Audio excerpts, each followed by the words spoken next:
Hey geeks, it's Minx, and it's time for our Daredevil Daily! We're on episode 4, so if you've been keeping track with my other videos, that's where we're at. And it's pretty much the Punisher episode. It's where we learn pretty much the finishing touches on his background, like who he is, what are his motivations, you know, and seriously, it made me a little misty-eyed. It's probably because I actually know quite a few soldiers. I've had a few of those in my life. And his story is just, it's so sad. It's just so sad and portrayed so beautifully. Oh my god. Like, the casting for Punisher was just absolutely perfect, and he's just playing it to the full extent as to what it should be. So, absolutely loved it. God. Honestly, this episode almost felt like it was like the last episode of the season. It's only episode 4, and it was just so packed with powerful scenes and powerful moments. Holy hell. So we start off with some big Irish mucky buck named Finn, whose kid was killed in that opening sequence of Irish dudes getting offed by the Punisher. He wants his revenge. He wants to know who the hell this guy is, and he sets the dogs loose pretty much on him. So we have that. So the hunt is on for the Punisher. We have Matt going to pick up the new suit, which looks awesome. The little bit we actually can see detail-wise. We know that Melvin is super excited because he got to do something new, and he also threw in new gloves, new alloy gloves. So they definitely looked a lot more plated than his prior situation. And it didn't seem to mess with his mobility any. We get to see a little bit of the detailing in the new helmet, but not a whole lot because shadows and bad lighting. So we got that. What else happened? Oh, Nelly. Punisher pretty much lets himself get caught, just so he can wreak havoc on these guys. He ends up getting a drill put through his fucking foot, which is just, and when he's like, and there's a scene where he, like, pulls a razor blade that he purposefully put in his arm for situations like this. He pulls it out of his flesh and just, like, cuts all of his binds and stuff. I kind of got a little grossed out, a little squeamish about that. It was awesome. So that was great. His story, though, I swear, his story, the way they did it, the way they chose to reveal it on this show was amazing. I mean, it made Daredevil cry while he's sitting there in his suit and everything, you know. And just the way, oh god, it's just, this Punisher is so amazing, and I hope Netflix gives him his own freaking, you know, show. He needs his own show. This is that's how good this is. Oh god, I can't even, but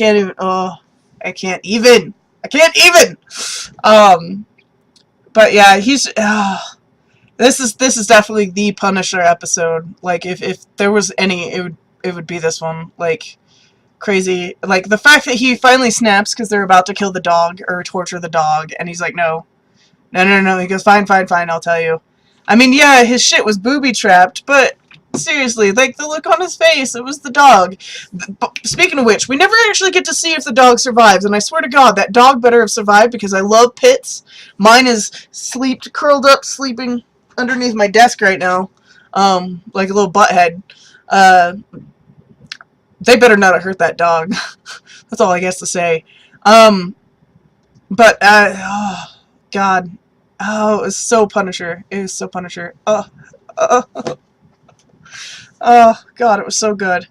So good, I'm going to tell you, before I even finish off the rest of the episode, I'm going to tell you this episode, hands down, got an A from me. Not an A plus because I mean nothing is ever probably gonna get an A plus from me, but it's solid A. Oh my god.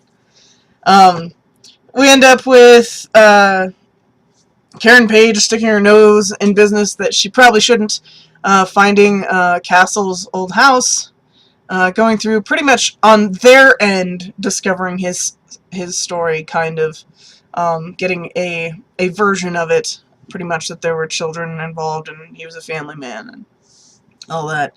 At the same time, you know, in parallel, at the same time when he's actually telling Daredevil, you know, that his family got killed, like his daughter's face, like, literally got blown off, and, you know, the guilt that drives him, because guilt is a very, very heavy, overtone in this series, because there's a lot of, crazy, like, Catholic guilt as an overtone through all of everything, so, you know, his sharing of that guilt of, you know, I should have read her that story because I thought that she would be there the next day, you know, kind of a thing. It was fucking heartbreaking as shit. Like, seriously, felt my heart just snapped. Like, seriously, I didn't think Daredevil was going to be a show to kick me in the feels. I usually have that spot reserved for Once Upon a Time, but this just not just kicked me in the feels. It flipped and drop kicked me in the feels. We end up coming together afterwards. He ends up turning a very bleeding Punisher over to Brett and tells Brett, "You take cover. You know, you take credit for the collar." He goes, "Because it has to be the cops. It has to be you guys. It can't be me. You know, let's try and stop the vigilante-ness, and whatnot." And it makes me feel like in that moment he was thinking, you know, I'm not going to do this anymore. Now that he's caught, I don't have to do this anymore. So we go to the bar, and they're chilling, and they're drinking, and everyone's, you know, whatever, and Karen finally makes a move on him, and then they end up kissing, and he's like, you know, "Can I take you to dinner?" And she's like, "Yeah." And then he goes in, and he's drinking a beer, and then next thing you know, like, there's a blade involved, blade in his hand, and there's a hot chick on his couch going, "Hello, Matthew." And he's like, "Elektra?" We finally see Elektra's face! We finally see her. She has finally arrived. One thing about the transition that I'm really, really hoping, I'm hoping that this is not the last we see of the Punisher. I'm hoping that in some way the law firm helps him out or some shit. I don't want to give up my Punisher time just because we have Elektra now. Because seriously, if we only got 4 episodes of the Punisher and his badassery, I'm gonna be pissed. I'm gonna be so pissed.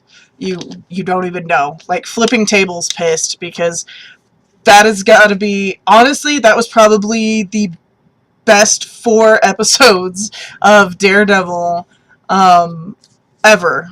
Like, I think these last I think 3 and 4 rival a couple of the really awesome Kingpin episodes from last season. So I'm gonna be extremely pissed if that's all we get of the Punisher. I can't wait to see what kind of hot mess Elektra is gonna turn his life into.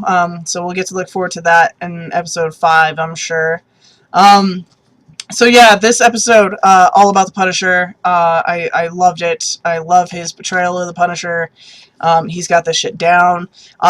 Before they even started shooting his stuff, the actor actually went and pretty much was like chilling out at a local comic shop and just reading every bit of the Punisher that he could get his hands on. He special ordered stuff. Like, it was crazy. He did his homework, and boy did it pay off. He's amazing. So yeah, give this episode a complete and total solid A. About as close to an A+ as you can get without actually having the plus.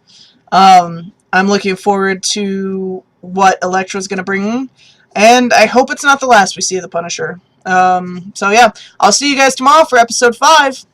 Later, geeks!